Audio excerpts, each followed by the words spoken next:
Good afternoon, everybody. Marshall, welcome to Adwords Express and the Mastermind call all rolled into one. We are going to do more live hot seats. You're going to hear from previous estudiantes for whom we wrote ads, and strap on your crash helmet because we're going to go fast. So, and we are starting, before we get into all that stuff, Brian has his news and noteworthy items to share. So, Brian, how are you doing today? Oh, I'm having fun. Having great fun. And no, I won't make any comments about recent news events, although they would have been very funny. Hey, welcome to the new Pope. You know what? I can say it. I even posted it on the Facebook page. You did. Well, there you go. I did. I shouted out to all my Catholic friends. There you go. There you go. Habemus Papam. So, congratulations. And the smoke is now white. So, just a reminder again, Perry Marshall Mastermind Forum, Google group, one of the best assets you will find anywhere around Perry Marshall, no matter which bushes you look under or trees you go climb. This is one of the best things you'll find. There's a recent post I like called, "Do you use AdWords to find new customers?" And no, that's not a typo. That's how it was written, so that's what you'll want to look for it as. That's the way the verbatim post is. So head to the forum, check it out if you have not already. And so this relates to retargeting, otherwise known as remarketing. Just yesterday afternoon, we did session 3 in our Display Network Bootcamp with Mike Rhodes. And he announced that next week, which is session 4, is going to be all about retargeting and remarketing. What's interesting about remarketing is now most everyone knows about it, understands what it is as a concept. And I think what happened is that it got some wind under its wings and some critical mass when people started observing, in the last year or two, people started observing in large numbers that ads were starting to follow them around the internet. And so we knew that it was remarketing that was going on, but prior to that, it wasn't something you saw much, really, prior to 2010, 2011. It just wasn't something you saw much. But now it's becoming a bigger and bigger deal. So Mike's going to be sharing that next week. By the way, if you're not in Display Network Bootcamp, you can head over to perrymarshall.com/DNBC and get in on the last session, and all the previous sessions have been recorded, so those are available to you anyway. Imagine this, that you are able to target Google users who show a similar browsing behavior to people who have actually visited your site, but they're not people who have visited your site just yet. Well, now you can, because there's a feature called Similar Audiences that Google has just added to the interface, and this is all part of the whole remarketing thingy that they're doing. So if you're in an ad group and then you click on the little Display Network tab in the middle of the page, and from there you click on Change Display Targeting, then you'll see some items pop up, and you want to scroll down a bit and look for Interests in Remarketing, and from there click on Remarketing Lists, and then you'll see all the various lists. Assuming you have remarketing up and running, this is who this is for, so people who do have that up and running. You'll see the various lists that you've been using or Google has been using to target people who've visited your site or taken some sort of action with you. And it may be faded out and inaccessible in your particular account. Don't worry.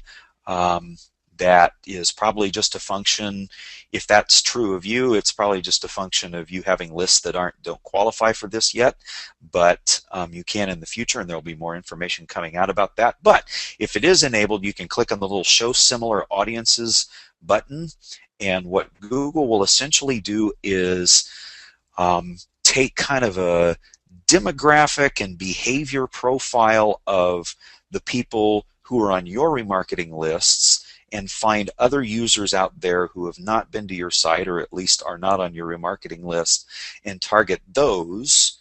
In other words, people who have similar browsing habits and yada, yada, yada, and show your ads to them.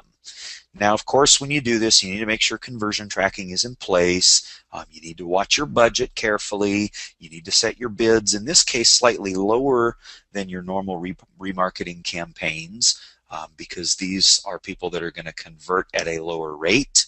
So you need to be mindful of that. And most importantly, you need to rework your message or the ads that you show these people with the understanding in mind that they have not visited your site yet and have not taken action with you yet. They may have visited your site, but these are people who haven't taken the same actions as the people on your remarketing list. So you just need to be mindful of that. So there's a good short summary of this from Search Engine Journal. And here's the link. I will also post this in the little chat box. And if you head over to the members area, I'm pretty sure right now the PDF of what I'm showing you here should already be there. So kind of similar audiences, interesting little feature, and that is something you can chase down and learn more about on your own.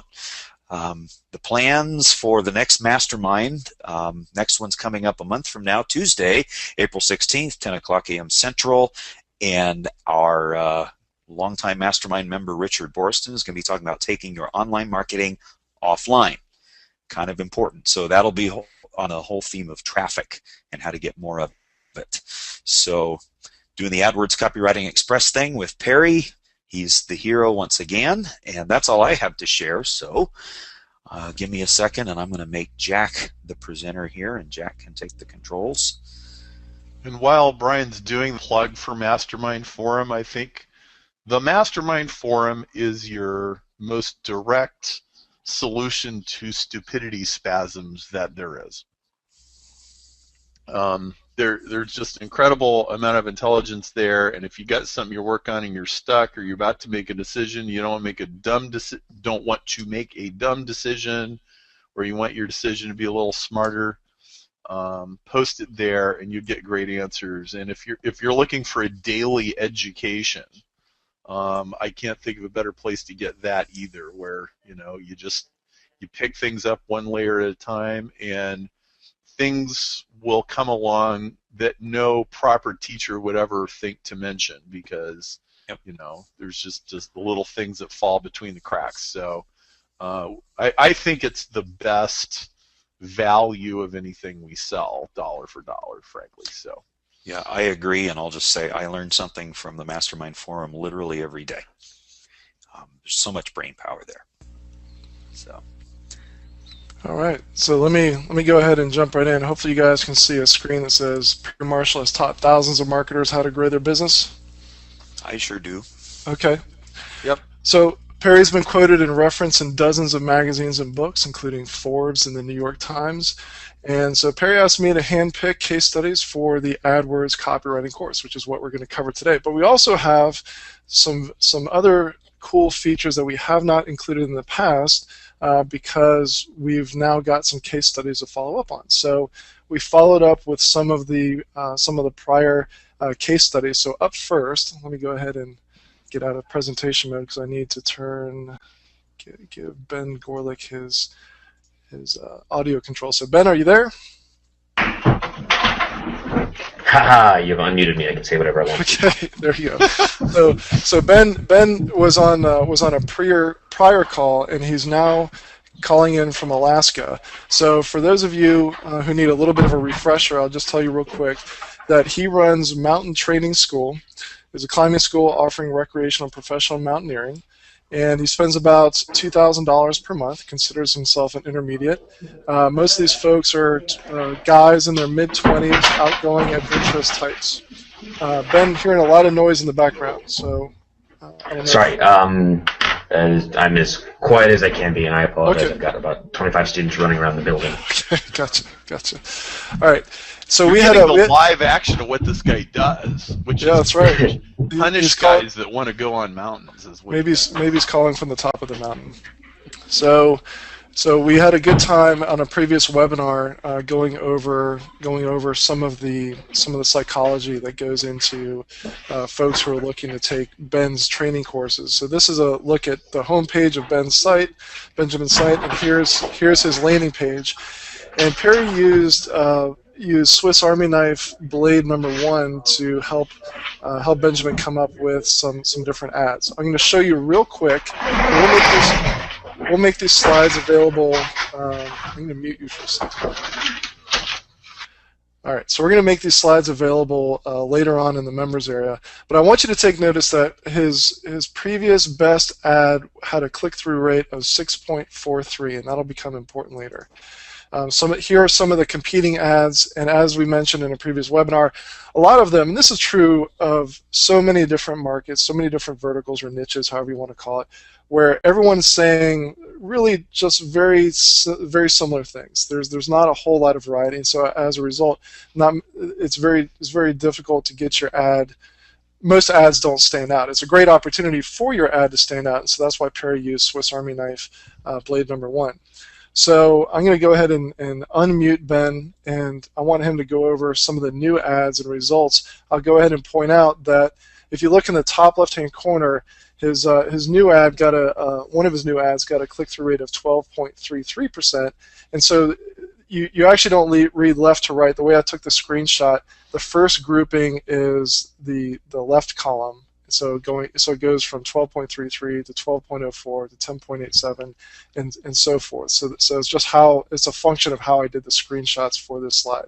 So Ben, you're back on. You can talk us through. You told me in an email that you had you and your team had come up with about 50 different ads. Can you take it from there and tell us what you did? Sure. So what we did is we actually took the Swiss Army knife exercise that you guys kind of walked us through, and I walked through it kind of myself, and then the other company manager that we have, a couple of students that we have, so people who had already signed up with us, and we basically just went through the Swiss Army knife kind of, I think it was 12 circles, and just came up with kind of a big giant list. And then, as Perry suggested, we took kind of 1 or 2 messages from each of that and developed ads around that. And then what we did is I took that to a larger group of students. I had about 40 students here over the weekend doing a big wilderness medicine course. So we just I took a mixture of ads that we had written, a mixture of ads that were already on the internet,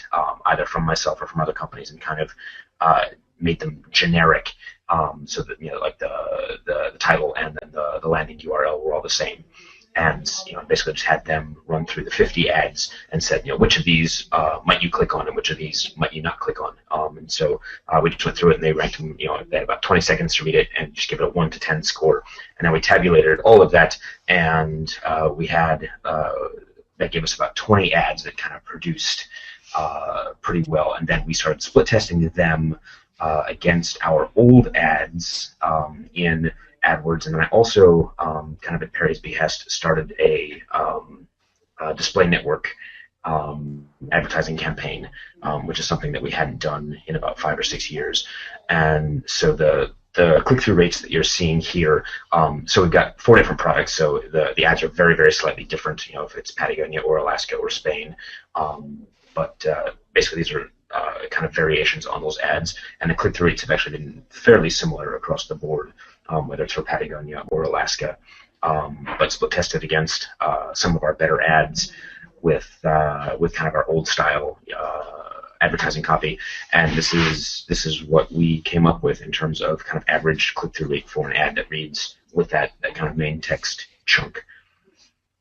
I am already loving this, and I sure hope everybody watching this is already learning something from this. I mean, this is, well, anyway, I'll restrain myself. Keep going, Benjamin. Oh, so I mean that's it's kind of about what I have, and kind of as you said, we had some ads that bombed as well, and these are not up on the screen. I don't know if you have any bomb slides ads later. Yep, there they are. But I think what we found is that we can push. I can't quite push super hard. Our worst performing ad is there in the bottom right corner. It says, "It's sad. Are you alive? Really? Doesn't look like it to me." And that seemed to be a little much. But if you go back to the previous slide, some of the some of those ads are they're fairly blunt. The highest ranking one we have: born, college, job, marry, house, kid, retired, die. You want something more? Come with us. And the next one down is fluorescent lights are killing you. Be more than a warm corpse. Or the ones right next to it, that weak sniveling voice in your head is begging you to quit. Climb on. So we just kind of went and said, how could we have fun? How could we make people? How could we draw that attention to our program? And it's been really cool. I had a great time writing these. I think all of our students got a blast out of reading them and kind of cross testing them. And they have been, especially these kind of 9 or 10 top ads that we have performed anywhere between about 30% better in terms of click-through rate and basically 100% better with some of those higher-end ads in terms of click-through rate. In terms of conversions, we measure conversions in our sales funnel. We measure it in 2 steps. The first step is, do they sign up for our, sign in our little opt-in box so we get their email and start getting to market them through our Infusionsoft sequences. And kind of across the board, we're about 37% up on that. And I didn't pull the metrics. I don't have the metrics in front of me in terms of click-through rates on a split, or I'm sorry, conversion rates on a split test for some of these, but our overall conversion rates are up about 37% in the approximately 3 weeks that we've been running these. So Benjamin, yes. So if that 30% number is about right, then how much was this exercise worth to you per year? Even if it was just saved ad spend. Like the saved ad spend money is kind of a drop in the bucket in terms of what it means for us. But 30, if I got 30 extra conversions on one end a month, that's usually 2 or 3 extra sales per month for us, which is somewhere between 12 and 18 grand a month for us. So over 12 months, 100 and, was that about 180,000? Somewhere between 150 and 180,000 by just doing this fun thing. So congratulations on your $150,000 hot seat. I love it. And also, okay, any of you people who are watching this and you're writing weak sniveling ads that are really lame, you can go to Ben's school and he will take you onto a glacier in Alaska and he will pound on you and beat the sense into you so that you start writing good ads because you got yourself an adventurous life that you did not have before. So I want to ask Ben a question. Ben, Sure. Have you changed your landing page, or are you sending all of these different ads to basically the same landing page? In other words, what I'm really getting to is, are you continuing that same theme or tone from the ad on the landing page? We have been going through all of our text and redoing it. So I have not finished that process right now. It's the Patagonia Mountaineering School has new text on it.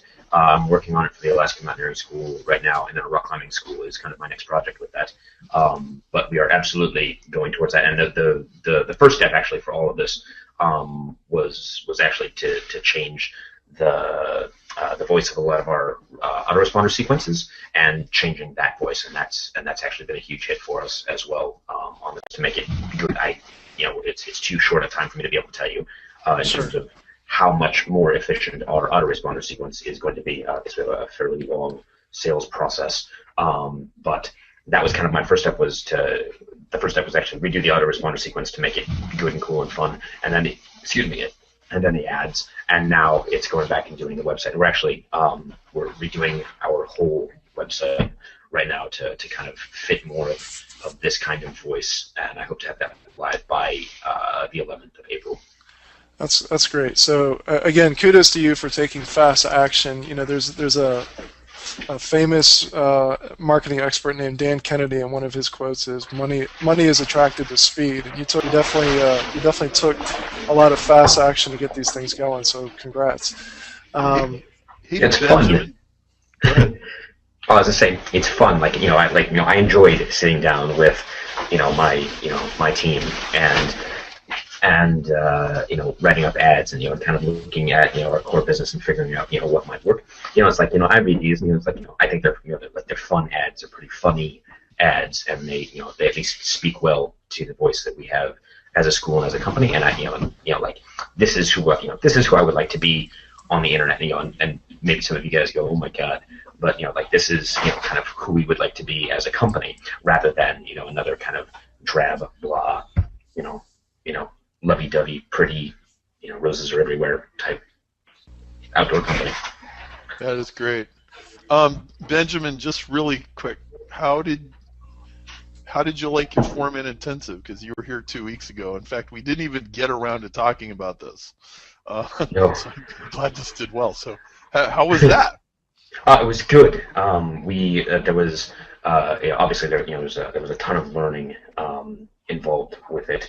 I think it was very interesting. I like the one thing I think we were most nervous about kind of going into the 4-minute intensive was that our business is quite different than I think than a lot of other businesses.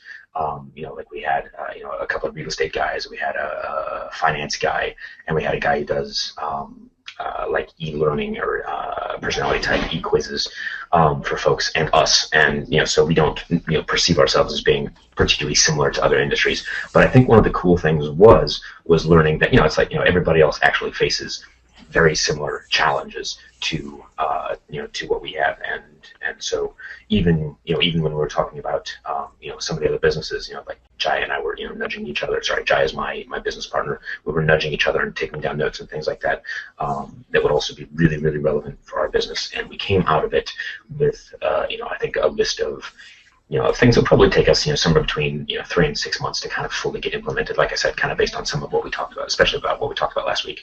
We're really redoing all of our text and all of our website, and we're looking at kind of some other changes within how we structure our business. But it was like in terms of kind of how you talk, like sitting down with you for 2 hours and doing this process, scored us 150 grand in kind of real world sales now that we've actually gotten off our asses and put it into action.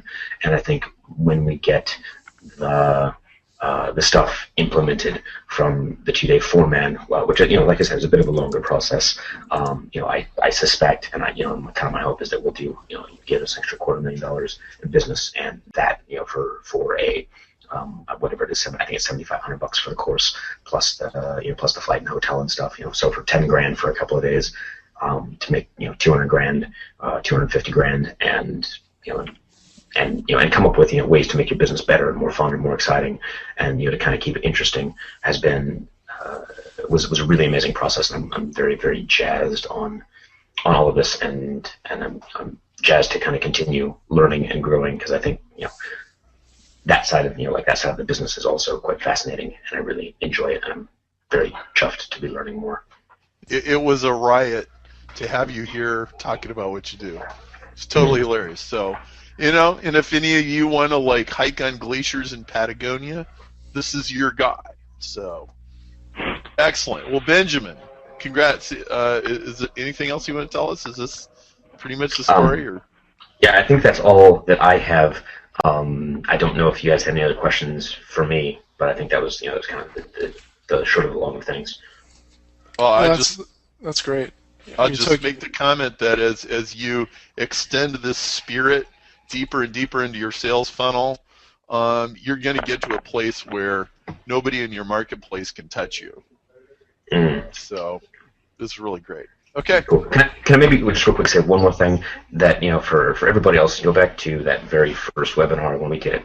Perry had that slide with the Swiss Army knife thing, and I know that's only like one small portion of it, but like that exercise, excuse me, going through it as a team was not hard, it was not long, it was kind of fun to do, and and as you've noticed, like this stuff really works. So if you're hemming and hawing a bit, just get off your bums and make it happen, because it does work, and it is worth it, and it's worth the time and the energy. Amen. Awesome. Benjamin, great. Thanks, Barry. Good stuff. Thanks, Benjamin. All right, so moving on to the next one, we've got Chris Kirk. I'm going to go ahead and unmute him. So, Chris, you've been unmuted. Just to refresh everyone, he has a website called shoresummerrentals.com. He primarily focuses on his geographical area, which is the New Jersey Shore. He targets both property owners and property renters, but what he was primarily looking for was help in targeting more property owners. And this is a quick shot of what his homepage looked like at the time. And Perry, your advice to him was much more in terms of the USP of the business, and really changing something at the core level of the guarantee and the USP, which can and should be carried through to the ad, but it was a different angle or trajectory than you took with Benjamin. Very different, yes. Yeah. So his stats at the time, I shouldn't say current. So his stats at the time, he was getting a click-through rate of about 9%, and so here are some of his competing ads. Again, as I mentioned before, in many markets, regardless of what it is, a lot of the ads look very, very similar, and so using the Swiss Army knife technique like Benjamin did can really help your ad stand out from the pack and really speak to people in a way that makes them want to click through just to see, why is this person so unique and so different. So if you're on the line, Chris, would love for you to tell us what you were able to do so far. When you and I talked, you said you were not able to, because it was such a big change to your business, you haven't been able to implement everything, but walk us through what you've been able to do so far if you're on the line. Sure. Do you hear me? Yes. Welcome. Okay. Hey, Mark. Hey, Barry. Basically what I did was, we pretty much spent a decent amount of time going over my USP and, a different direction where I should go with my business, targeting more higher end clients, charging them, 2 to 3 times as much as I charge, normally. But also you gave me an ad, basically, what you see here is I went away from like the save rent in North Wildwood to something more like premium North Wildwood properties, most stylish, things that are more, I guess, attention grabbing. And so far, it hasn't been that long since I implemented it, but so far each day it's been beating the control, so that's pretty good in that aspect. But again, if you remember, my business was more, I get money when I attract owners to list properties with me, and this was more geared towards the renter, which is fine because that's also I have to have them too. So it's a better click-through rate, but if you look at the conversions, they're a little less than the control ad. Some a click-through rate or a higher, like a conversion rate. Well, Chris, I think that when we made a major shift of gears. I mean, really, when you get down to it, what I said was, if you stay with the business model you're on, you're eventually going to be dead. So, let's turbocharge this thing. And I gave you instructions for a complete overhaul, which I don't know if it'd be humanly possible to pull it all off in 3 weeks or however long it's been, right? But so good on you for getting this much done. But when you go after an upscale customer, normally your cost per conversion is actually going to go up. But what you make on a transaction is also going to go up too. And since you don't actually have a great deal of data here to begin with, it's jury's a little bit out, I would say, anyway. But you are headed in the right direction, and I hope anybody that's on that didn't hear that, I hope they'll listen, because I think most people would find it a pretty intriguing approach to this whole problem, and it's a problem a lot of people have.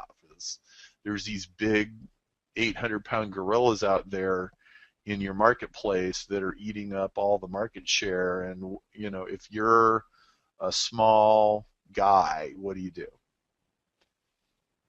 So right, and I was looking, on that aspect, I was looking to target my current customers that I know have, these very exclusive type properties and maybe create a new website, but still using the engine from my current website, but just list their premium properties, and then like you say, go to the boutique type service for those particular customers, and give them the real ballsy guarantee of a 70% occupancy rate during the season.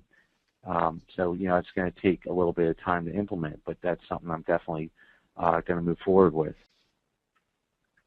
Excellent. Jack, anything you got?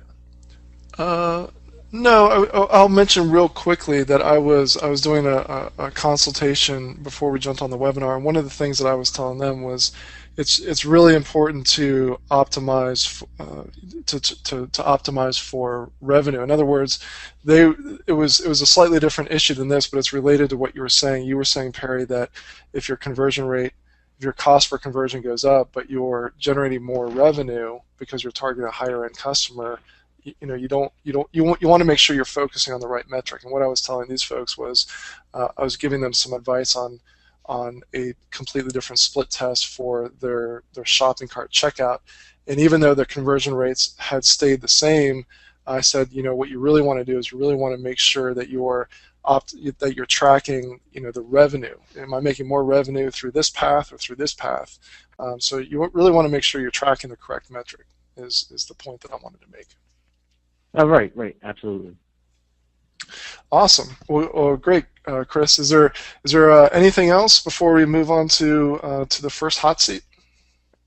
No, I just want to thank you both for all your help. Well, Chris, Absolutely. I want to hear back from you later. How this whole reinvention is going. So, please, certainly, drop us a line. Okay. Great. Thank you very much. Have you back on another mastermind call or something. That would be fun. Okay. Perfect. Okay. Thank you. All right. Thanks, guys. Great.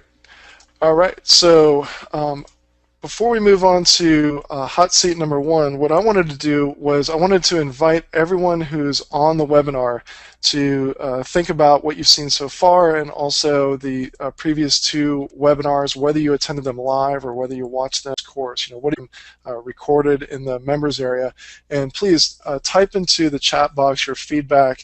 What would you tell someone else who was growing their business online in terms of what they can expect if they're considering purchasing this course? What did you get out of it?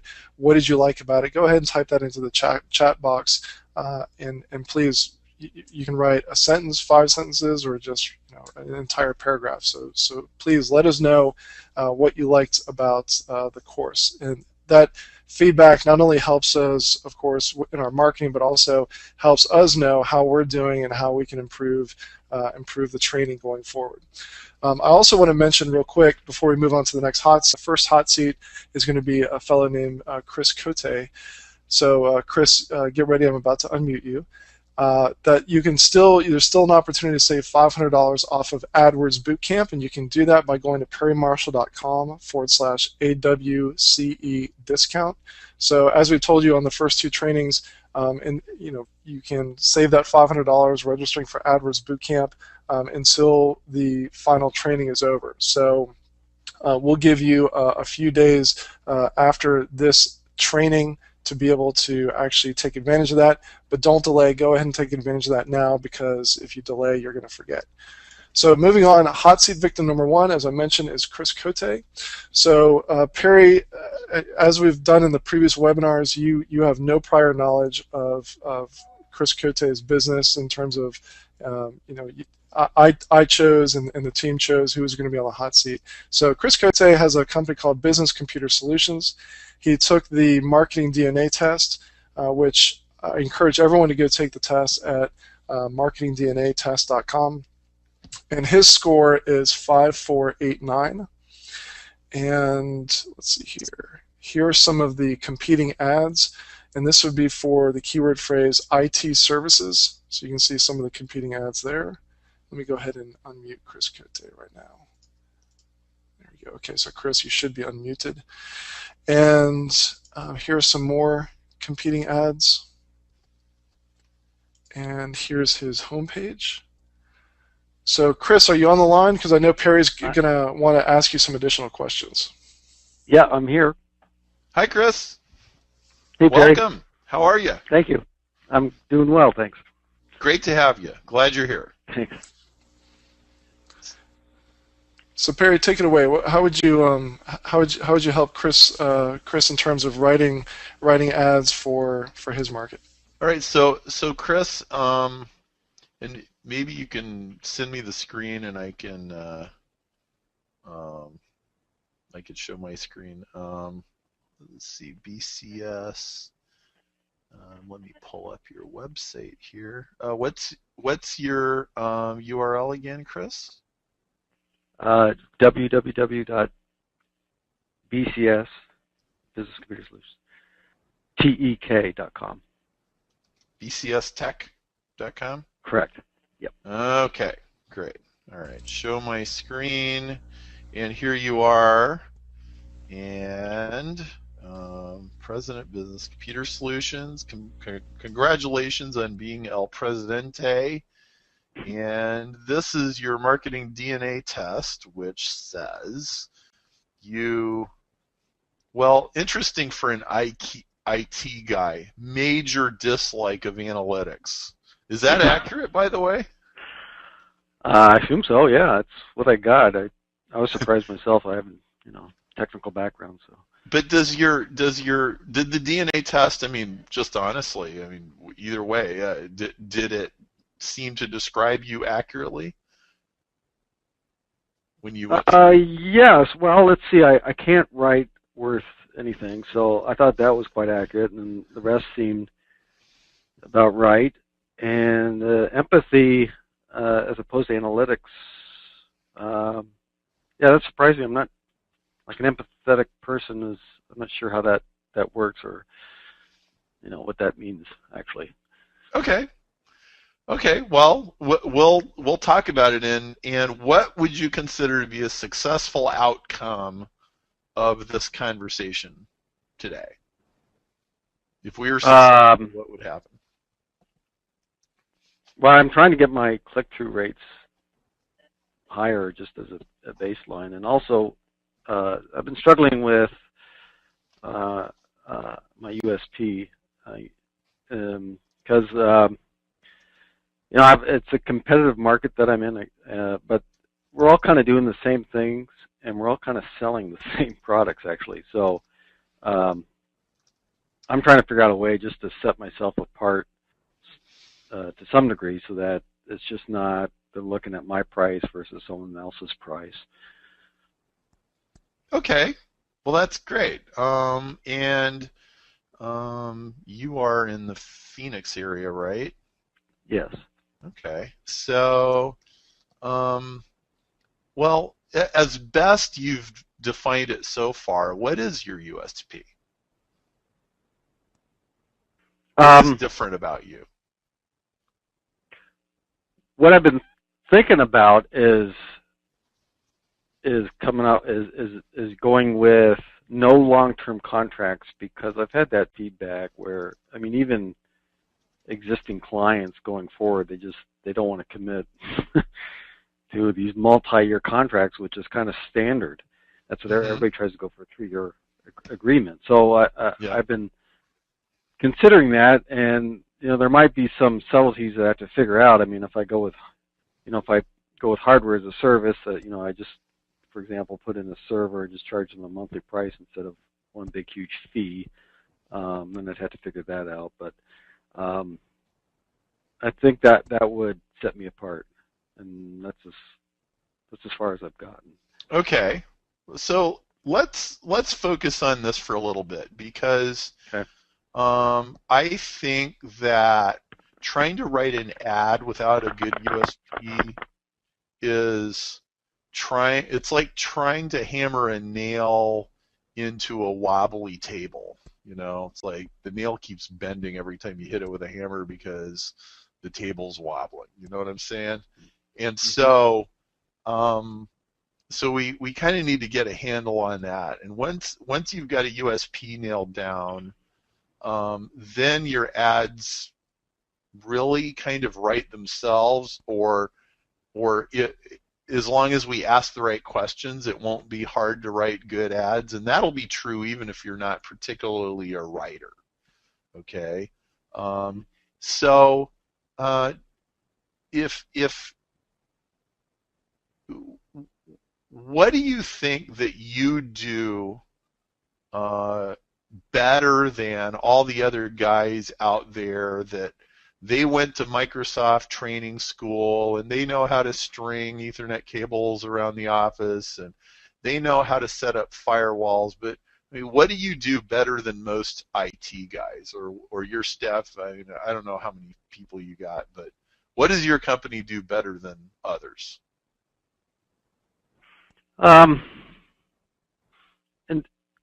In terms of ongoing, one thing I'm we're good at, or I'm good at, actually, I'm just a one-man guy right now, but is I'm actually pretty good at troubleshooting and fixing things once and for all. I rarely have to come back and fix things, and I just think a lot of companies they don't know how to think that way. But the other thing that I've worked pretty hard on is getting a product set, a portfolio that's appropriate for the smaller businesses. I mean, something that's not a home business or single user, but not the enterprise, the large company type of product portfolio, which is kind of what is dominant. What I go for is something that's right for smaller, medium-sized business. So I put quite a bit of effort into getting things that are cost-effective, but they work and they'll stand up to a business environment. So it's not consumer-level products.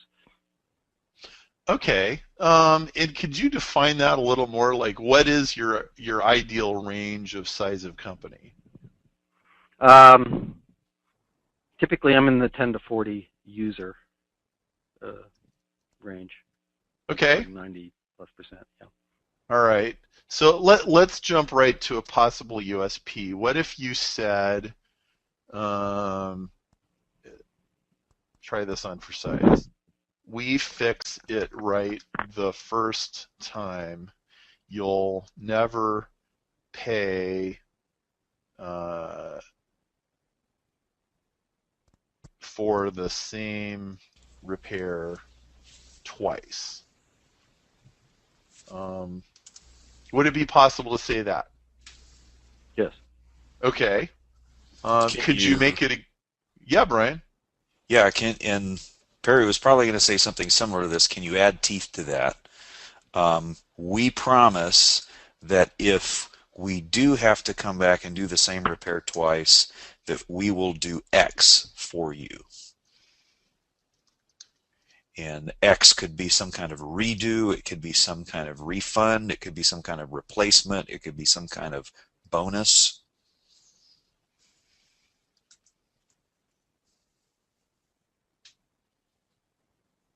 Well, I mean, our policy is we warranty all our work, so it's free.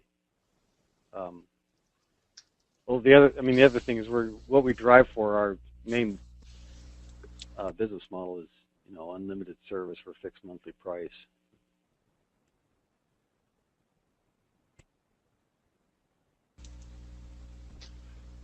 I am actually looking for something here while you guys are talking. So Brian, just keep on this, keep working this angle, and I've got something I think I want to show you guys if I can find it. Well, I was going to say that even if it's commonplace in the industry, if you're the first, I don't know if you would be the first one to say it, but if you're the first one to verbalize it and to put it into a guarantee that really gets people's attention, it doesn't matter that everyone else is doing it. You're the first one to claim it. And I'm blanking on. They describe an example. There's a famous example of I think it was a beer company. I know someone's going to type into the chat box exactly which ad. There you go. So maybe you can give the example, Brian. I mean, they described their process for making beer and how they only use the most purest ingredients and purest water. It was Schlitz was one of Claude Hopkins's accounts, and the legendary story is he took standard beer making practice and spiced it up in some very plain but very effective language, put it in an ad where it describes the pure ingredients they use and the way they use fresh something water, and they let the such and such sit for such an amount of time, ferment until it's perfect, and yada yada yada, which is true of every beer ever made, at least every decent beer ever made. But it was the first time any advertiser had actually spelled it out. So since he was the first to show up and say that, it made Schlitz, his client, look really, really unique, and the numbers bore it out that people bought more of the beer when they read those ads. So Chris, I want to steal something that I came up with a long time ago for another IT consultant, and maybe here's some stuff we can use. This was originally in one of my newsletters a long time ago, and so very similar kind of business, and here's what we came up with. Because our services are critical to the companies, blah, blah, blah, sorry. First time done right promise. With Company X, you'll never pay for one project 2 times. We believe in doing the job right the first time, every time. If we have to return to fix the same thing, you don't pay. Now, would that be a guarantee you'd be willing to make? Yeah, absolutely. Okay. All right. So you could use that. Okay. Company X guarantees your uptime. If your server goes down as a result of our oversight or error, there is no charge for the time, materials, etc. to bring you back up and prevent the problem from ever occurring again. Would you be willing to do that? Yeah. Okay. Have you ever paid a consultant to install a system, then paid him to fix it, then paid him to... is that good? Fix it again. While our competitors profit 2 or 3 times for emergency service, we ensure it doesn't happen in the first place. If we specified, installed, and maintain your systems, and it ever goes down as a result of our errors, oversight, we'll fix it free no matter what it takes, including parts, labor, and anything else necessary, including the pizzas. Okay. Yeah. Is that good? That sounds good. Okay. Then here's the next one. Gold level, President Direct. Gold level customers will always have direct emergency 24/7, 365 access to the president of this company.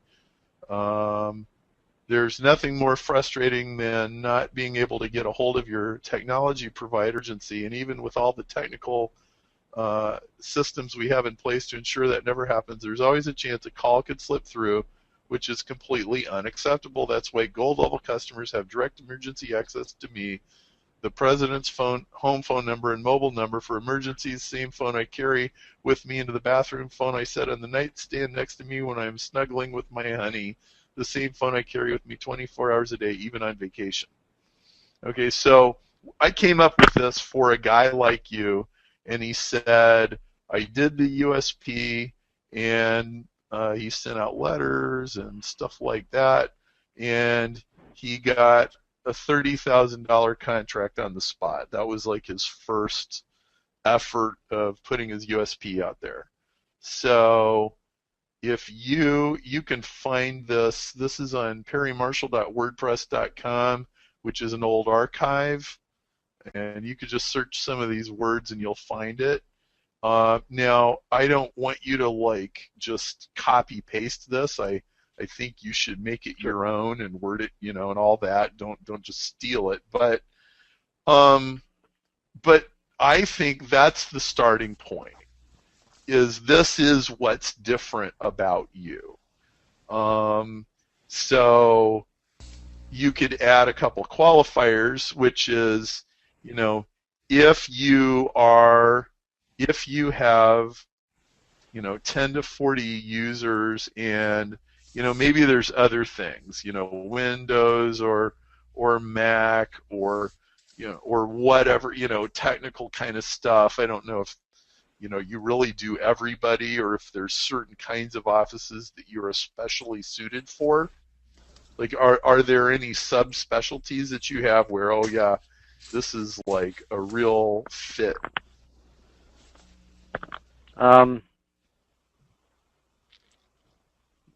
You know, I mean, my strongest vertical right now is elementary schools. Oh, It's not, you know, that's like well, that's not an AdWords play, but that's a 10, direct mail 20%. play, and that's other things, Yeah. right? Just curious, why are you so Yeah. good at elementary schools? We just kind of fell into it. My previous salesman had picked up some elementary schools accounts, and that's the mechanisms, the funding mechanisms, and the bidding mechanisms that they use are pretty cumbersome. So it takes a while. It takes a while to figure that out, and also to get into the system. And so there's a high barrier. So we're kind of in there, and I know how to do it. Good. So Perry's already on this track and pursue it with vigor, Perry. I'll just mention when we teach USP to people, we did a course last fall. When we teach USP to people, our very, very first emphasis is to choose your buyer and center on who that is, because that is actually stage one of you having a clear USP, is knowing with crystalline clarity who your buyer is. And so, as Perry said, it's not an AdWords play, but it is a direct mail play. So if you're talking to schools, make sure that the schools, when they're hearing from you, know that you are the guy that deals with schools. Doesn't mean those are the only clients you deal with, or that you have to tell them that they're the only clients you deal with. It's just they need to know you know schools. And any other such clients you have, or any other such verticals where you can take advantage of that will become a part of your USP. Are you a school? Good. We can deal with you. I deal with schools all week long, all day long. Okay. So, Chris, sorry, I'm trying to talk and write at the same time. I'm not very good at it. So Chris, I think the kind of message you want for these schools is that you help them fight the bureaucracy. I mean, tell me if this sounds right, but it seems like you need to be telling them that you actually help them fight their own bureaucracy from the administration and the central head office and all this kind of stuff to get this all through, so they can fix the computers, so they can teach the kids, so the teachers can do what they're supposed to do, so that they can get on with business as usual. I mean, is that congruent with? Somewhat. The getting all the funding in place is that's actually a whole different industry. They actually have people that consult on that. But in terms of service, it's not. I think because of that barrier, it's not very competitive. So a lot of the companies, in my experience, a lot of the competitors are difficult to work with. They just put in SLAs, like service level agreements, and caveats and expenses, so that they're not responsive. They're difficult, and they seem to get away with it. Whereas, we try to be less bureaucratic and a lot easier to get a hold of, and a lot easier to work the way the school wants us to work. We deal with a lot of smaller schools. We're small, so we deal with smaller and rural schools, and we do real well there. The big city schools, they're dealing with, huge nationwide companies that, so the feedback I've heard from clients is that they're very difficult to work with. So Chris, we'll get to the AdWords stuff in a minute, but I would like to suggest that you write a simple, like 2 or 3 page sales letter, and it's specifically to the people at these smaller schools who you want business from, and you want to farm them. And by farming, what I mean is that person gets a piece of snail mail from you every 4 to 6 weeks, basically until they die. Okay? So you come up with a 3-page letter that just basically tells your story, and then I would send them a postcard every 6 weeks, reminding them that you're there and what you do, and that you have these introductory offers, and just tell your story, and just keep sending that. Frankly, I don't care if you resend the same sequence over and over again every 4 or 5 months. I really don't care. But if you've got 100 schools, or whatever, or 50, or whatever the number is, that are within driving distance, and you are just dripping, that's not going to cost a lot of money. That's probably going to, if it's 100 schools, it's probably $100 to $200 a month to do that, or less. And whatever it takes to dig out the names and find out who they are, whatever the phone calls are. I mean, you could hire somebody, some soccer mom, to call these schools and find out who the right person is to be sending the letters to in the first place, and making sure the addresses are right. But I would do that. When you have a specialty within a certain industry that makes you distinctly different from 3/4 of all the other IT guys out there, that's something to jump on. And I'm jumping on it because it's the first most obvious thing that's a USP. And this is all about USP, really. Okay? Okay. So now let's talk about Google Ads. So we've started to write some stuff, right? So what you want is, tell me if this is right, you want a 20-user company, somebody at that company is having trouble, and they're looking for an IT guy, and you want them to find your ad and click on it and come to you, correct? Correct, yep.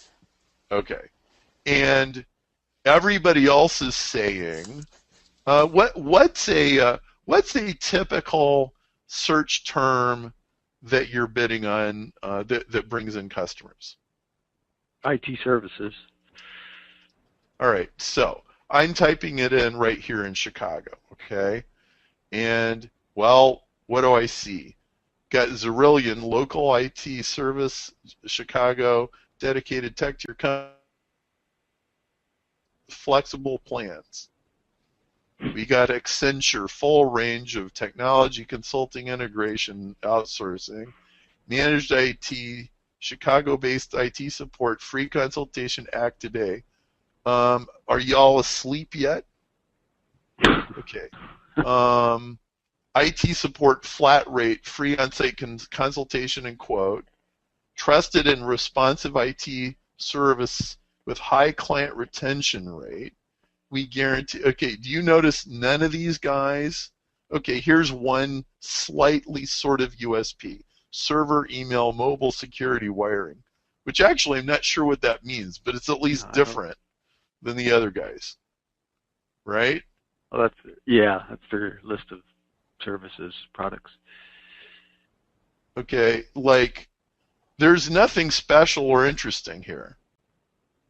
So No. in the land of the blind, the man with one eye gets to be king. Congratulations, that's you, right?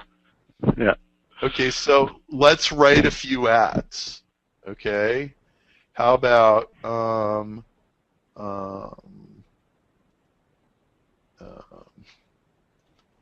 let's go in this little note I made here. This already happened before. How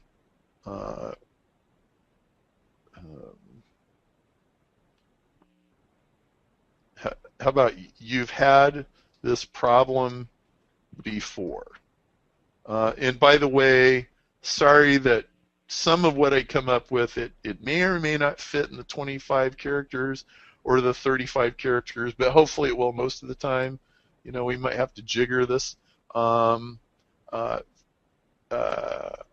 will fix it for good, or the repair, or repair is free. And give me like one other thing. Do you guys have like 24-hour support or anything like that? Not currently. We can do that. Well, tell me. I don't want I don't want you to have to invent anything or add anything. But what else could we tell them that's different from the fix it for good part? Well, I was thinking, no long-term contracts, fixed fee, guaranteed uptime. Okay. Well, let's write that down. Fixed fee, guaranteed uptime. What does guaranteed uptime mean?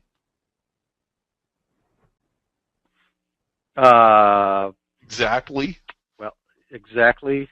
Yeah. I would have to define that. It's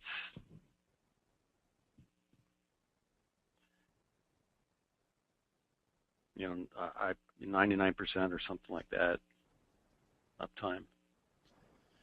Okay. So a lot of people say things like that, Yeah. and cynical people don't believe any of it.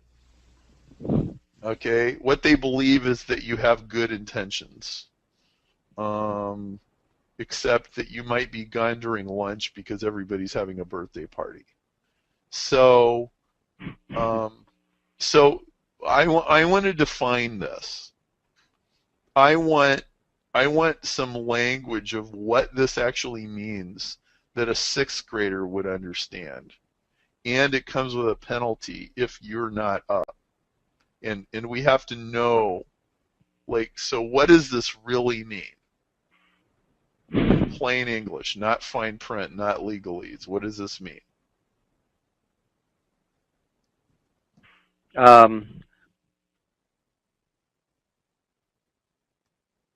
Well, it'd be something like, an hour a month during business hours, because there's scheduled downtime. Okay. Now, once a month we, apply updates, and even then they're not. It's scheduled. They're not down very long. So, but in terms of unscheduled and outage, I'm, just trying to think of my current track record.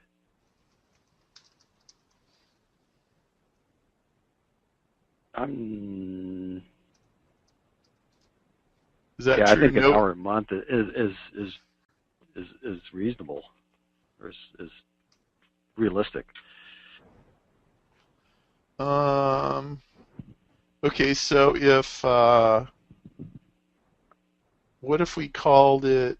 Okay, so if there's 4 weeks in a month and 40 hours a week, you're saying out of 160 hours, 159 are going to be up, right? Right. Okay. So let's see, what's that? So we go 159 divided by 160 is that is 99.3%. Okay, 99.3% uptime, or else what? Or else penalty to you. You get a month free. Yeah, your month is free. Or 1 month free. Yeah. Oh, that's good. Okay, I'm starting to like this. There you go. Okay.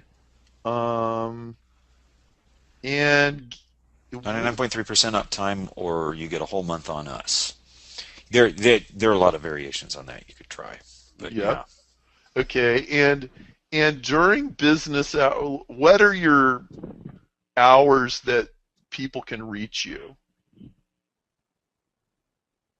8 to 6. 8 to 6. And how fast do you guys respond to stuff between 8 and 6? 1 hour Okay. maximum.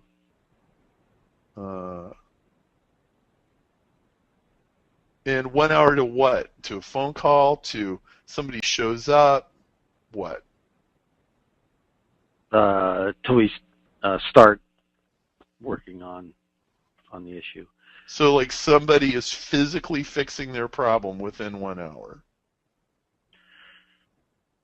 Yep. Okay. 1 hour response to any fault or 1 month free. You do that? I don't think I would quite do that. It's 90 minute? Would you do 90 minutes? Okay, 90 minutes. Okay.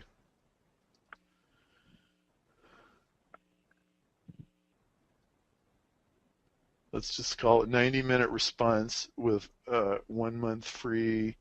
Let's see.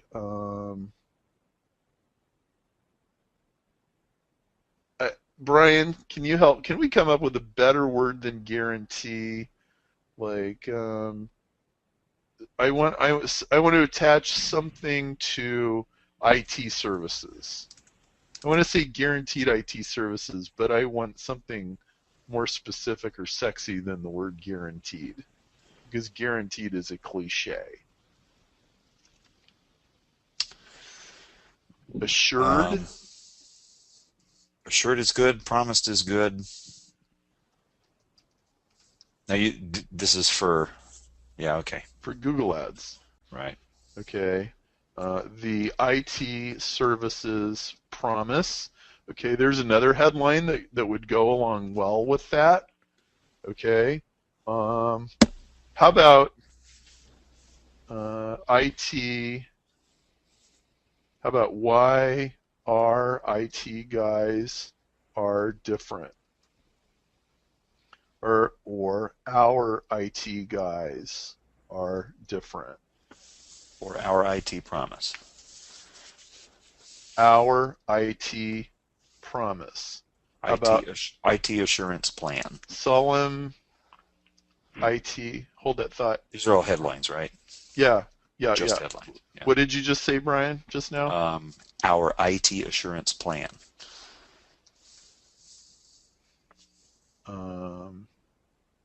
IT assurance plan. Okay, Bulletproof, so here's bulletproof IT services. Thank you, Clark. all right. IT services. That's Pledge. good. Oh, IT services pledge. Thank you, Nick. Very good. See, that's why we do this. So yes, we crowdsource this. We love these people. Okay. Now, and okay, here's an interesting way to do it. Okay. 99.3% uptime or 1 month free. 2, 90 minutes, 90-min response, or it's free. Okay, and you could match this to any one of these headlines. Okay, now let's go a different direction. Let's talk about what happens in the first 10 minutes of this person picking up the phone and calling you from your Google ad. What will happen?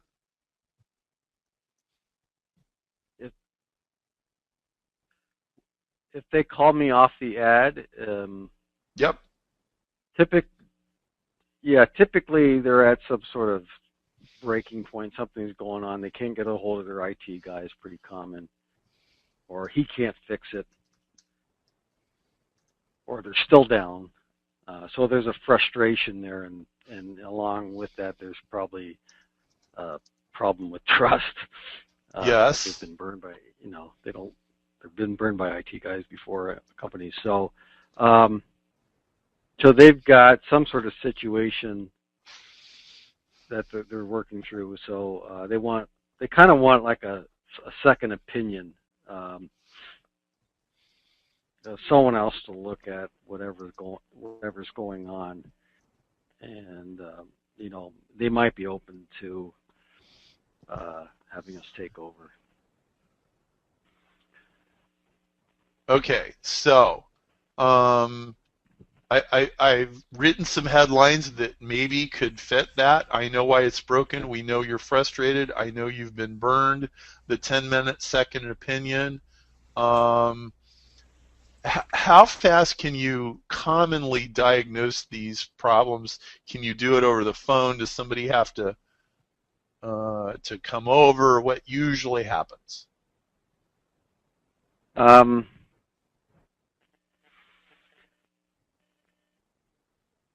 mean, I probably could do a fair diagnosis for the phone, but I just try to, get an appointment. Okay, so we want to say, within an hour or two, we will be there and we will fix it, right? What happens when these people get a hold of you? Typically a lot of times they're in the middle of it, and so whoever they've got's working on it. It's just taking a long time, and maybe they'll get it, or they'll basically fix it, but they're dissatisfied. So it's kind of hard in a situation like that for them just to switch over. It takes time, right? It's a process. So it's evaluating going forward just to change, so they don't have to live through whatever they're going through at that moment. So they're lining up alternatives, and sometimes the other company will make enough concessions or finally figure it out or finally get things rolling, and then that sort of pain threshold sort of declines a bit, and then it's hard to get them back. But sometimes they've had it, and so what I try to do is, while they're in that that peak of pain and frustration, try to get them to seriously consider using us going forward at some point. Well, they get you into the middle of it somehow, right? Yeah. Okay, so what happens? You fix it? No, I listen to them. I throw out some ideas or how we would have handled it, or something to the fact that I can't believe you're being treated this way. Sort of to get it to empathize with them, to get their trust. So that, but it's not. They don't. Typically, there's always an incumbent, almost always, and if the incumbent's working on something, they're not going to throw you in there, unless that guy just flakes out or gives up. Okay, so if an incumbent is in there, how do you position yourself as an authority who may have a better solution than him? How do you pit yourself against this person? You're doing it whether you're subtle about it or overt about it. It's you against them. So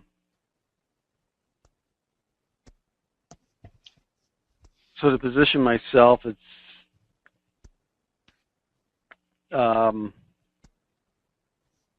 I guess I don't really have a solid process. I mean, I have testimonials and things like that,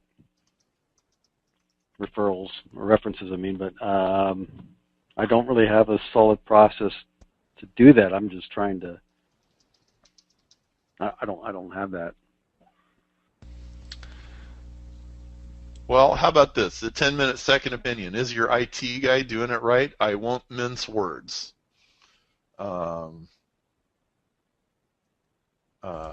Free convo. Yeah, I was thinking something along the lines of the last second opinion you'll ever need. Oh, I like that. Your IT pain stops here. Could be another headline. Yeah. How about Don Henley? This is the last worthless evening that you'll ever spend. Okay. Stop living with IT pain. Thank you, Glenn. Stop living with IT pain. Geeks you can finally trust. Stop putting up with geeks you can finally trust. Okay, so the way I like to put ads together is, some of these are headlines, some of these are a little sloganish. It's really hard to tell what's going to work. But what I always want to include in an ad is a promise of something very definite and immediate. Okay? So, these vaporous, discussions about flat rate on service and support, free on-site consultation, and quote, it's meaningless. Okay? It's like, well, okay, right. And you're licensed, bonded, certified, family owned for 20 years, whatever. Right? It's just the yellow pages all over again, and you're trying to slice through all of that with something very definite. Okay? How about if they can't solve it, I will. Serious increase only. Okay? There's another thing you could tack on at the end of this. So here's what we're going to go to the next person or whatever comes next here. But I just want you to mix and match these, some of these headlines with some of these specific deliverables and try those. And I want you to make sure that your landing page is congruent. So it makes total sense. Like, you might have to add something to your landing page to make it really clear. Okay, so you picked up the phone and call me. It's because you're serious, and that means I'm serious too. Okay, we're going to tear into this problem. We're going to solve it, and you are not going to pay for stuff twice anymore. So does that steer you in a good direction, Chris? Yeah. Okay. Yeah. So I'm going to send you this. I want you to try it out. And then on the next mastermind call, I want you to come back and tell us what happened. Okay. Okay? Fair enough. And for everybody else's benefit, this whole look over shoulder thing seems to be really popular. We did it with emails, did it with Google Ads. We're going to keep doing stuff like this, and mastermind members are going to be privy to it.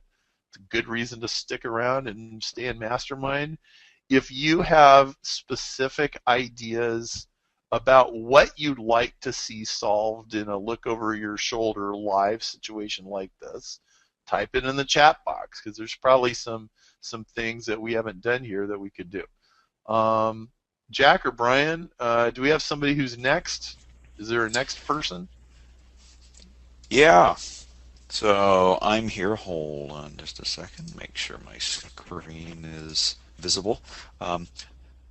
John Stiles is on, and he is our hot seat victim number 2. By the way, tell me if you cannot see my screen. Stiles. There's one L, right? Yeah. Okay. So I assume you can see my screen. Tell me if that is not the case. I can see your screen. So his business is called Underground Clothing retailer, and his most popular product he calls Diesel Jeans. Sounds cool to me. Customers are 18 to 35, male and female, but evidently it's predominantly male. They're single. They're someone who's more fashion forward, and what they want to have their own look as opposed to conforming to a standard crowd. They're buying clothes for the club or to go clubbing, and the average price for a denim product is over $200. So it's definitely not just something cheap you buy off the shelf at Walmart or even Target. They're a lot more. Like Nordstrom is a far better comparison to what they're doing than, say, Walmart or Target. So what you see here is John's homepage for Underground Clothing, and here are some of their ads. So we've got a couple pages worth of ads here. So Perry, tell me what you'd like to see next. Perry, tell me what you'd like to see next. And by the way, John, welcome. Are you on? Can we hear you? I thought I heard an echo from his computer Let's for a minute. unmute him. Are you there, John? Unmuted. Are you there, John? Yeah, I'm here. Here we go. Can you hear me? Yep. Here we go. Okay. Yep. Do you have a headset? Yeah, I've got one, or I'm just on the mic on the computer. So. Or do you even have a headphone? Like a normal I've got headphones. old-fashioned headphone? I've got headphones too with a mic on them. Well, that would be best, or even headphones without a mic. And Yeah, we're hearing him. We're hearing an echo. That's why. What's wrong? Right.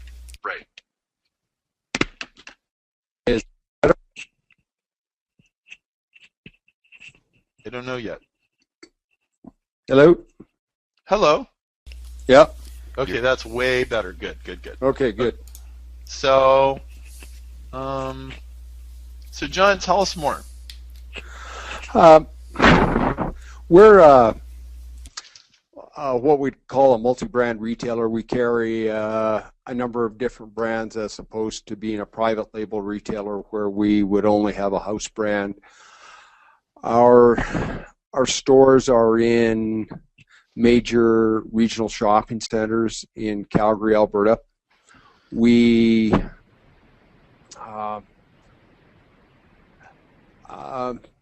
have or we're predominantly a bricks and mortar retailer. We're trying to break into online to have that supplement our income from our bricks and mortar stores. One of our big problems at this point in time is occupancy costs in large shopping centers are very high, and we need to extend our reach and diversify ourselves so that we've got another income stream apart from our stores. Yep. Other areas that we're trying to grow are our women's business. Currently, we're about in gross sales 2/3 men, 1/3 women. We've changed some of the merchandise that we're carrying in women's, and we've had good success in our stores. And again, we'd like to try to build our online business. We feel that we have big opportunity there, and growth in retail, especially in fashion. Most of the growth's happening online, and we want to jump on that bus with those that are doing it already.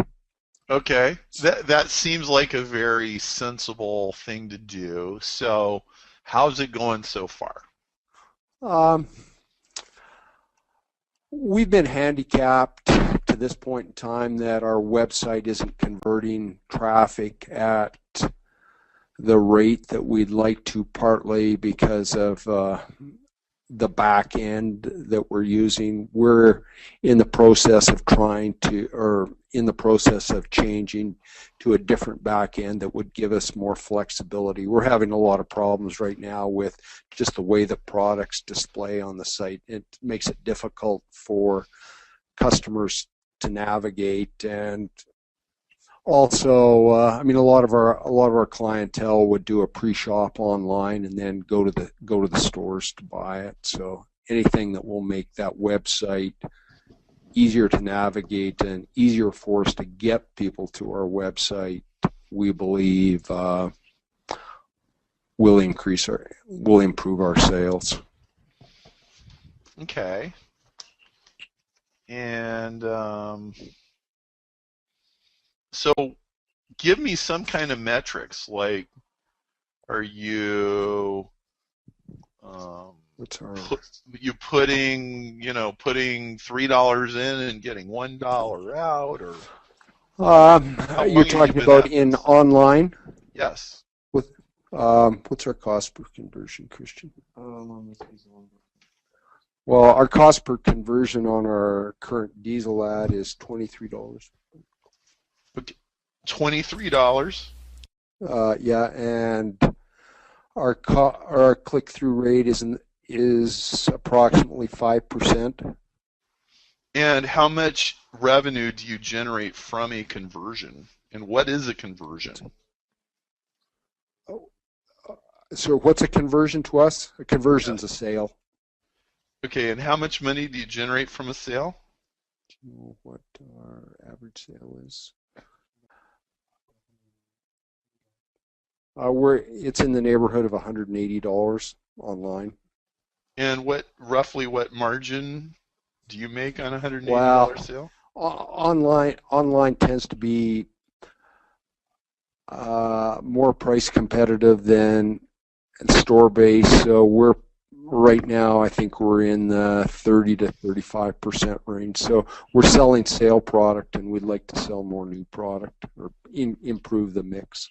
Well, okay, so but you're generating a sale for $23, and you have a gross profit on a sale of $60, right? Yep. Okay.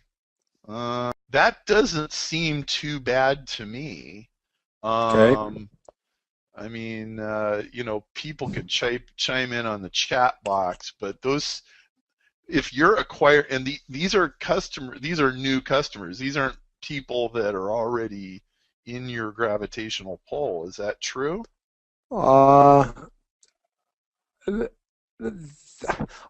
Some would be new and some would be existing customers. I mean, it always surprises me that how much product we sell online to people that live in the Calgary marketplace that, they just choose to buy online as opposed to coming to a store. I mean, well, sure, but that doesn't mean you ever had them before. I mean, well, some of them. I mean, we've got a quite a large database of clients that have shopped in our stores, and so we can tell if they're in our database. I would say, most of the people that we get are new customers, so that.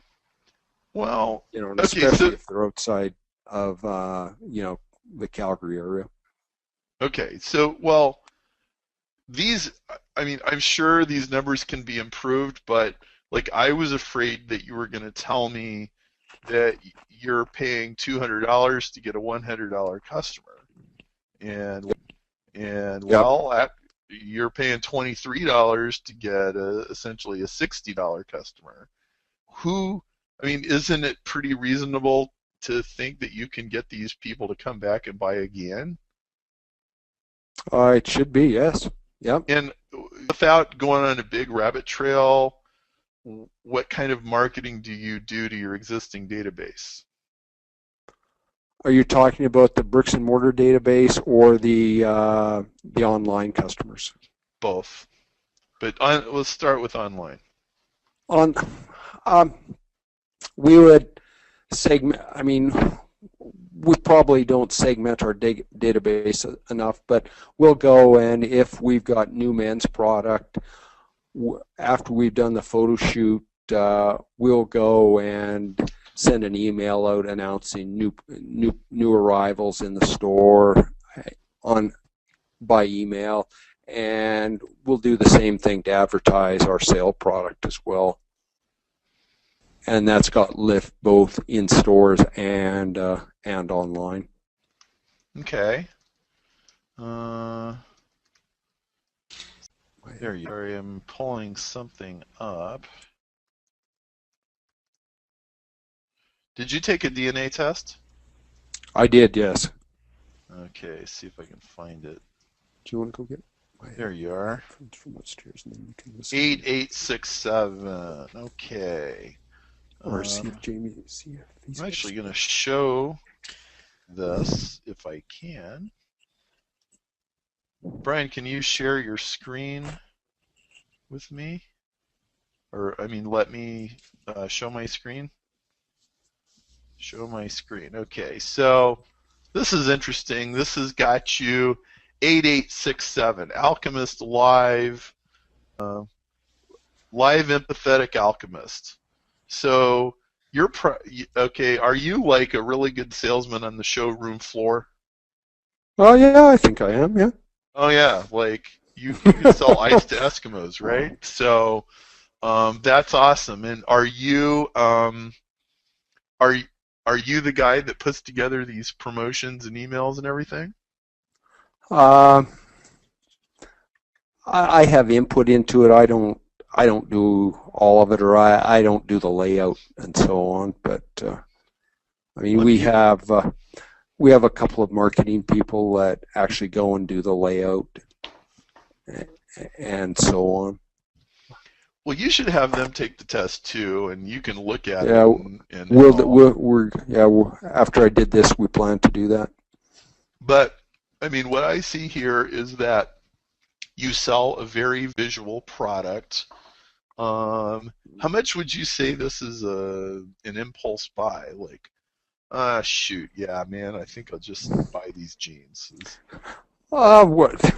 I mean, I'm not like a fashion guy, so I don't know. Oh, okay. Well, one of the things that people that are in a shopping center, shopping's an activity. So are the impulse buys? Well, they go to the shopping center, they walk around, maybe they go to a movie and they buy some clothes. And the online customer, I think partly it's entertainment that, they wake up or they, middle of the night and they decide, oh, let's go and see what's going on. I go to a website. Oh, I like those. I buy them. So there's definitely entertainment value in what we do. And there's nothing that we sell that anybody needs. Right. I mean, like, you can go and buy from Costco There's or some ad Walmart. copy for you. I love it when people at least admit that, like. Okay. Well, no, we don't. I mean, I used to be in my first career, I was a pharmacist. I sold stuff that people needed to keep them alive, and they didn't like to pay for it. But you could walk them down to the cosmetic section, and I could make as much on $25 as I could sell in a $100 prescription, and they were overjoyed. Or you could sell them vitamins, and they like that. And we try and connect with the customer's emotions, as opposed to, their rational soul, because the rational soul might talk them out of what we're selling. Do you have anybody on your staff who's a good wordsmith? Are you Christian? I've got the fellow that does does our marketing. He's listening too, but we would have to work on that, I think. Well, I'm asking if it's already there, like, this guy writes the best love letters to his girlfriend that the world has ever seen. We've got I mean, she was took journalism going to school, so she's probably our best bet. And she's written some of the new descriptions, or the descriptions on our new arrival stuff, and has done a decent job of that. Well, I can't do one of these without going on a tangent. So here's your tangent for the day. Okay. All right. What I'd like you to do. Do you know Jay Peterman? Okay. Do you know those guys? No. Okay. So there's a Seinfeld character who's based on an actual company. Yeah, let's see. Okay. Okay, so you go to jpeterman.com, and now I don't know if she can do this or not. Okay, but I want you to explore this rabbit trail at least for a little bit. Okay, go to jpeterman.com, click on something, and you're gonna find a story. Okay, so I just went and clicked on the first thing I found, and I don't even know what this is gonna be. So we're about to find out. Every year, it's the same. Bagden's Big Spring Bash. Betty Goodman tells you more than you need to know about her short-lived delphiniums. The tenants arrive an hour late in their Chris Craft runabout and make a grand entrance, and Bill Hart quietly pulls you aside and asks if you can spare a few thousand. Clearly, it's time to shake things up. Subversive striped shirt, number 2717. Just put it on and people will notice something different about you. The secret is in the wide stripes, worn in places like Venice, Anguilla, and the Seychelles. They convey a subtle sense of laid-back confidence. Made of 100% cotton, blah, blah, blah. Now, if you go like click around the site a little, you'll find that every single article of clothing is sold with a little story. Okay? Now, I have no idea if your person can imitate this or if they can just tell a story or if they could read my emails. And, I'm always telling stories. But you can sell clothing with stories, and it's friggin' entertainment all the way. In fact, Jay Peterman tried to open retail stores, and they failed miserably. And the reason why is in a retail store, you can't tell a hypnotic story about a blue blazer. You walk in, it's like a blue blazer, Wow. It's not that you can say, Prince Charles, wore, something exactly like this to the 1983, funeral of the head of state. It's like you hold it, it's blue, right? But in a catalog or online, they could tell this story. And so, shake it up. But maybe she could do something crazy like this. It works. Okay. Okay. Now, end of tangent. Let's go back to your Google ads. All right. So, so let's talk about your ads. Let's see. Wasn't there a slide somewhere? And we were actually looking at some of these ads. Maybe Brian needs to take back over. Well, let's see. Well, okay, we were looking at competitors' ads, or that's what the screenshots here are of. So hold on. Pick a product. What do your ads say? And what are we selling? We're selling these jeans, right? Well, we're the core of our business is denim, so we sell denim and other items, whether they're T-shirts or outerwear, socks, underwear, to go with denim, or in women's, whether you want to call them blouses and tops. But John, these examples we have here are for the for certain people searching on diesel jeans. Is that right? That's the one that I gave you that I thought was probably the best example. Yeah. So Perry, if you Google people online would search, I think, tend to search for brands as opposed. We're way too broad if we get into denim alone. Yep. Okay. All right. So here's I search in Chicago for diesel jeans. Yeah. So, all right. The $1 million question, John, is what is your diesel jeans USP? Why should I buy diesel jeans from you instead of anybody else? You mean why should you or why will you? Either way. Well, I mean, somebody that is online that's searching for diesel denim is quite likely already a diesel customer. So what they like about diesel is the diesel's high fashion. They have, in denim they're called washes. So it's the way that they're distressed to give them a unique look. They would identify the brand as an aspirational brand that, diesel is a lifestyle that they connect with. So if I wear diesel denim, I'm part of that lifestyle. And generally, diesel denim is a high quality denim, so that if they buy them, they will, last a long time. But that isn't, our intent isn't, for somebody that buys diesel denim, they're a fashion customer. Fashion people don't wear their clothes out. They get tired of them. So Yeah. So Okay. so they're out there looking, number one, if they're a real fashion person, they're looking to find out what's new, and then you've got, people that are label customers.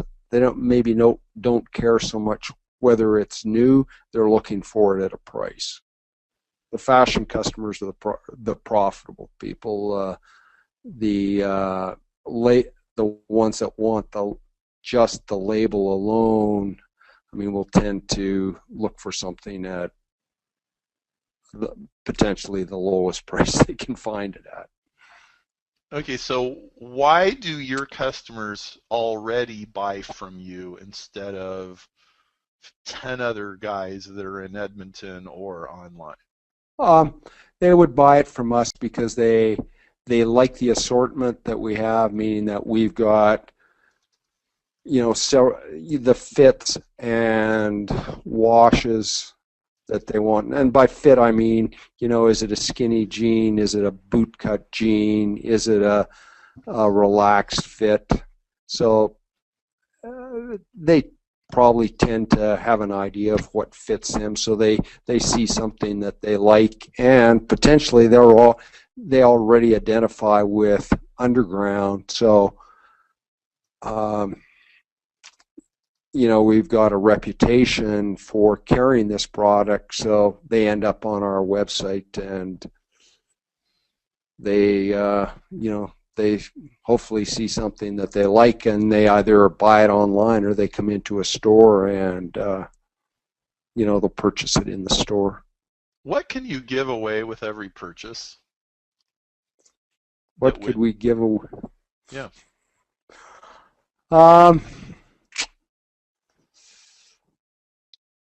If we had more private label product, it's possible that if it was, say, a denim purchase and we get to a $200 price point, and we can have a basic T-shirt that had a perceived value of $30 that cost us $10. That's a possibility. Socks would be another thing, but where we've had challenges with the gift with purchase is if they come in to buy it, they're probably buying it already. I've had difficulty in incenting someone to buy something just to get the gift, although I can't remember where I've read it, or if it was on your stuff, that people wanted the gift more than they wanted the actual product that they were buying, so they bought the product to get the gift. So, well, that happens quite often. So, I'm just asking, what could you, we don't have to decide on some one thing here, but give me like two other things besides socks and T-shirt that you could conceivably give away. We do a fairly decent underwear business. We're in the the $30 price point range. Our costs are essentially on stuff like this about half of what retail is. Okay. Belts get pretty expensive. If it was women's, we sell some costume jewelry. That's got a low price or low cost to us and high perceived value. Right. Something that costs $5, it would be $15 or $20. Okay, so I think an easy an easy thing to test on any Google ad is free T-shirt with purchase of jeans, and all of a sudden your ad is completely different than everybody else, right? And you could Yep. you could try socks, you could try underwear, you could try whatever hat, and you'll get an answer fairly quickly. Yep. But it's all about USP. It's just like all the other people that we've been talking to, so that Ben Gorelick, it was pulling the USP out of him that was already there, and in several of these, it's been taking what you got that already exists and repackaging it somehow, so that, oh yeah, you're the only guy that's making this offer. Yep. And you could also consider,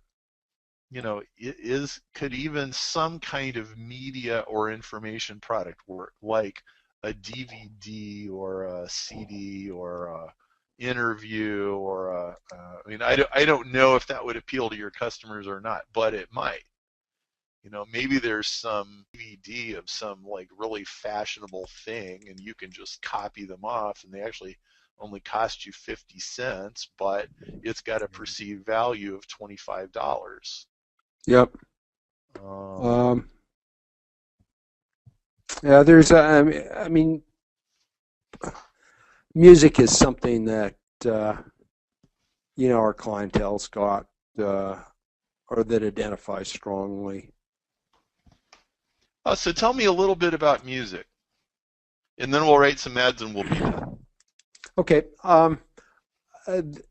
One of the things that we do as a service, we really don't make any money doing it, but it's a draw for people to come into our stores, is we sell event tickets for clubs that would have a high-profile DJ coming to play in their venue. So, okay. I'm not. Are you familiar with music genres like trance and house music? Yeah. So that's the type of stuff that, or that's what they're buying tickets to go and listen to these DJs. Could you okay? So I like this. Okay. Free trance music CD with diesel jeans. All right. How about free trance ticket? Tell me the name of a club. Oh, Christian, what's a club? At the Whiskey. I'm a little dated when it comes to going out to clubs. Something my kids do, not me. That's okay. Your kids can help you write the ads. All right. Like, that's totally fine. But this is, you see where we're going with this? Yep. Okay. So the bonus with purchase is golden. Or okay. So another one is story. So what story can you start? I don't know if I can really go down that trail except to mention it. Okay, how about the celebrity? Are there any kind of celebrities whatsoever that you could legitimately and legally use in connection with, either because they're already spokespeople for Diesel Jeans, and so they're already on the site and they've already been paid by Diesel, or they're local celebrities, or they go to these clubs, or they're already part of these clubs that you work with? Is there any play in that direction that you could do? I'm not sure about. I'd have to think about that. I mean, I'm not sure if Calgary Flames hockey players would have enough sway on what we do. I mean, they would be, at least at this this time of year in our strike shortened year. I mean, that's potentially as good as it gets in the Calgary marketplace. Okay, all right. So there's hockey players. Are there any celebrities that Diesel uses in their advertising? Not. Like Matt Damon wears Diesel. Yeah, no, not that I can. Not that I can think of in media advertising I've seen. I mean, yeah, they get people to wear them, and I mean a lot of that is they give away, they gift these people product and they wear it, and then they hope that somebody's going to take a picture of them. They show up in a magazine. Okay, but you know what? That's good because I had a guy come to Intensive a few years ago, and he sold designer handbags. Yep. And he said a huge deal is if People magazine catches Julia Roberts yeah, you're right. handbag, okay, and it's like absolutely huge, and then and what these guys would actually say is our handbag is like the one that Julia Roberts was carrying in People magazine, and see if it's in a magazine and it's in public that it was happening, you can probably talk about it and not get in trouble. Okay, so if you don't know, call Diesel, talk to their marketing people, and go, okay, who's been seen wearing Diesel jeans? And they rattle off these guys, and you go, so can we say in our ads and at our store that these celebrities wear this? And they go, yeah, pretty sure you can. If you do this and it turns out you can't, you'll probably just get a hand slap. Okay. I don't know that Easier for to ask sure. for And forgiveness, right? we disclaim any responsibility, but seriously, if it's like Matt Damon wears Diesel jeans, photos and free CD here, and what's in the free CD? I don't know. You go take the YouTube video where Matt Damon's walking down the street in Diesel jeans, and you burn it to a DVD, and then you have an interview with one of your staff about how to not look like a dork when you wear your Diesel jeans. I don't know, but I mean Can you give the DJ a free pair of jeans to promote your store? Potentially that's possible as well. Yeah. Mm-hmm. Thank you, Jeff. So you have all the ingredients. You just need to bundle things together. Think of it like, instead of having to order the hamburger separate from the French fries, separate from the drink, like at McDonald's, think of it like, when you go to a nicer restaurant and the whole thing's all together, or an even nicer restaurant and it's the dinner for two, including the wine and the dessert with one price. Yeah, the package. Yeah, absolutely. That's really what you want to be doing. So like, okay, if you spend more than $200, you get this, and if you spend more than $300, you get this, and then you do the storytelling with your emails and just build. So my instructions to you are just come up with a couple of things and start mixing and matching bits and pieces and sticking them in your Google ads. And I think what will happen is your cost of fulfilling the product will go up, $5, but your cost for acquiring the customer will go down by 10. Yep. That's my guess. Okay.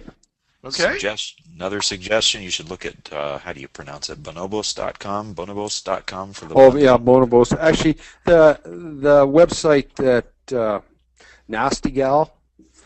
That sounds racist. These guys are superstars. They've gone from like 3 to 5 to, I think they're $100 million a year West Coast online only clothing retailer, and if you go on, what they've been able to do really well is portray a lifestyle, and their clientele would identify with the Nasty Gal website. They would go and style their models, cool hairdos, and then put the outfit on it and sell the outfit along with the makeup. They've got some of their kind of A-list visitors would visit the website 100 times a month. Like just oh man, that's great. Unbelievable numbers. My personal hunch is that the music piece is big. And I think you could easily get CDs from somebody for 50 cents or $1, or they'll even give you permission to duplicate them free just to get their name out there. And you have a really cheap bonus that drives the sale and gets you these $200 purchases, and you have a USP, and you have Google ads that don't look like anybody else's. Okay. All right. So That's try great. this and come back on either the next mastermind call or the one after that, and report back your progress, because everybody here, we had well over 100 people sitting here listening today. They all want to hear how this turned out. So, and you're now a micro celebrity in Planet Perry. So congratulations. There you go. All right. All right. Can we co-brand with you? Yeah. Oh, sure. So, well, anyway, John, it was a pleasure, and genes. a shout out to all those oil men up there in Edmonton. And Calgary, yes. Edmonton's the other. Okay. Anyway, well, thank you very much for all your help. That was great. Okay, and folks, in the last minute here, if you've got some requests for, hey, I'd love you guys to do hot seats about topic X in these look over the shoulder deals, what would you like? We'll leave the GoToMeeting on for a couple more minutes so you can type in some ideas and suggestions. And John, it's been great. So thank you to John and Chris and Ben Gorelick, and we will have some more progress reports from more Estudiantes next time. So thank you, everybody. All right. Thanks. All right. Bye-bye. Thanks. Adios.